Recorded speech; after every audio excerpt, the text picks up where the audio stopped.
ರೇಖೆಯ ಕೇಶಗಳು ನೇಗಿಲ ಯೋಗಿಯ ಬೆಳೆಯಲ್ಲ, ಅವಳ ಮುಡಿಗೆ ಕುಸುಮಗಳು.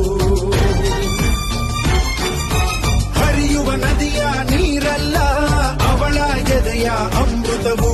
ತುಮುಕುವ ಜೋಗದ ಸಿರಿಯಲ್ಲಿ ತುಂಬಿದ ನಗೆಯ ನರ್ತನವು.